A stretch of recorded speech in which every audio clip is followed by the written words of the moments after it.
আমার নাম সানা শাফিনারা চৌধুরী। পরিবারে আমার ছেলে মেয়ে, আমি, আমার হাজব্যান্ড, আমার শ্বশুর শাশুড়ি আছে। আমি একজন টিচার ছিলাম আরাকান স্কুলে। অলমোস্ট 12.5 years জব করেছি, অলমোস্ট 12 years জব করেছি। এখনো টিচার, এখন প্রাইভেট পড়াই। বাসায় টেক কেয়ার করার জন্য জবটা ছেড়েছি।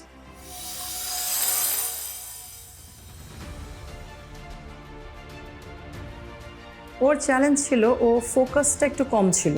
মাঝে মাঝে মোবাইল দেখতো, মানে ও যে রিলগুলো মাঝে মাঝে দেখতো, যে খুব শর্ট টাইমে মানে ফোকাসটা ছুটে যেত, কনসেন্ট্রেশন ছিল না। বাট বিজ্ঞান বাক্সতে যেমন একটা কাজ করতে হলে অনেকটা সময় ধরে করতে হয়, তো ওখান থেকে আমার মনে হয় কিছুটা ফোকাস ওর বেড়েছে। আরও বিজ্ঞান বাক্সতে আমরা অনেক ভ্যারাইটিস দেখছি, সো আমার মনে হয় টাইম টু টাইম ওর চাহিদাও বাড়ছে, যে প্রত্যেকটা বিজ্ঞান বাক্সর এক্সপেরিমেন্টগুলো ও করবে আর দেখবে।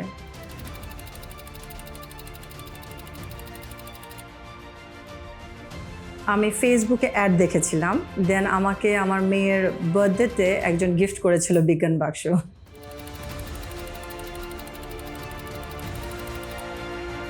ও প্রথমে কিউরিয়াস ছিল যে এই জিনিসটা কি।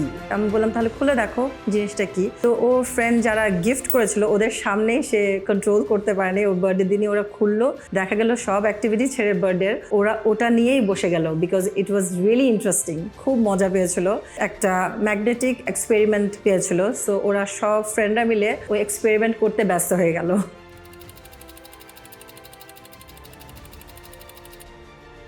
আমি যখন আয়েশাকে প্রশ্ন করেছি, আয়েশা এখানে তো অনেকগুলো এক্সপেরিমেন্ট, কিন্তু ও আমাকে বলতেই পারলো না কোনটা বেস্ট, বলে সবগুলোই বেস্ট, আরও যেগুলো বাকি আছে ওটাও সে করবে। কোইন্সিডেন্সলি ওর ফ্রেন্ডদের সাথে খেলতে খেলতে ওর ম্যাগনেটিকটা ভেঙে গেল। তো এখন ওটার জন্য অপেক্ষা করছে যে ওটা যখন আসবে আরও এক্সপেরিমেন্টগুলো কন্টিনিউ করবে। তো ওর মোটামুটি সবগুলো এক্সপেরিমেন্টই ভালো লেগেছে।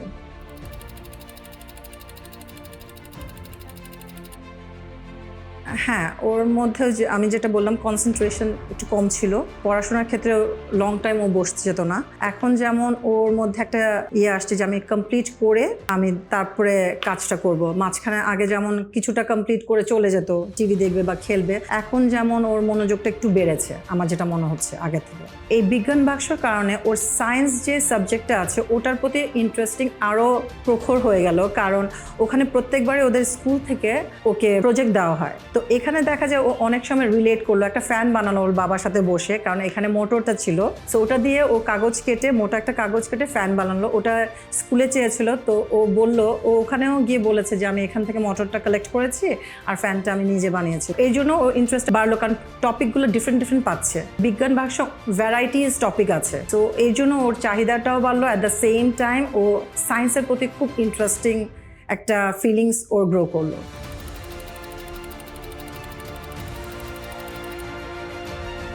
আমি অবশ্যই করব। সত্যি কথা বলতে আমি বিজ্ঞান বাক্স থেকে এই পর্যন্ত 2 থেকে 3টা বোধহয় অর্ডার করেছি, ইভেন বার্থডেতে গিফটও করে দিয়েছি 2টা মনে হয়। আর যেখানে আমার বাচ্চা ইন্টারেস্টেড আমি অবশ্যই এটা রিকমেন্ড করব। আর ওর যেমন আরও কিছু বাকি আছে, ও আমাকে লিস্ট করেছে বিজ্ঞান বাক্স থেকে আরও কয়েকটা নিবে সে। এটা আমার মনে হয় ক্রিয়েটিভ জায়গাটা ইমপ্রুভ করছে। আমি অ্যাজ আ টিচার হিসেবে আমি বলবো ও যে ক্রিয়েটিভিটিটা ওটাও বাড়ছে, অ্যাট দ্য সেম টাইম ওর ফোকাসটাও বাড়ছে। ওর উপর দিয়ে ওর স্কুলের যে কাজগুলো ওটা রিলেট করতে পারছে। এর মানে ও রিয়েলিস্টিক কাজগুলো ওই বিজ্ঞান বাক্সর অ্যাক্টিভিটির থ্রুতে ইমপ্রুভ হচ্ছে, আর ওর হ্যান্ডস অন অ্যাক্টিভিটিগুলো অনেকটা ডেভেলপ হয়েছে। হ্যান্ডস অন লার্নিং আসলে আমি যে স্কুলে জব করছি ওটা আইবি কারিকুলাম। সো ডেফিনেটলি আমি চাবো বাচ্চারা বসে থেকে কিছু অবজারভেশন তো অবশ্যই ইম্পর্টেন্ট, ভিউইং অবশ্যই important, at the same time ওরা যদি হ্যান্ডস অন অ্যাক্টিভিটিগুলো করে, দ্য ফিজিক্যাল অ্যাক্টিভিটিগুলোও অ্যাট দ্য সেম টাইম বাড়বে। তো আমি অ্যাজ আ টিচার হিসেবে আমি ডেফিনেটলি বলবো ইচ অ্যান্ড এভরিওয়ান একবার হলেও বিজ্ঞান বাক্সর একটা হলো বক্স এনে ট্রাই করতে, যেটাতে ইন্টারেস্ট। এটা বাচ্চার অনেকখানি সোশ্যাল বলেন, ইন্টেলিজেন্ট বলেন, ভিজুয়াল বলেন। আমরা যেমন স্কুলে প্রোফাইল পড়াই, ডিফারেন্ট কাইন্ড অফ প্রোফাইলস, আমার মনে হয় প্রত্যেকটা প্রোফাইলই টাচ করবে। আর এটা ও রিয়েলিস্টিক, আর এটা শুধু এটা না খেলা টাইপের, এটা রিয়েল ওয়ার্ল্ডের সাথে ও কানেক্ট করতে পারছে। So that's the interesting thing. And আমি সবাইকেই রিকমেন্ড করবো এটা একবার হলেও নিতে আর ট্রাই করতে বাসায় একবার।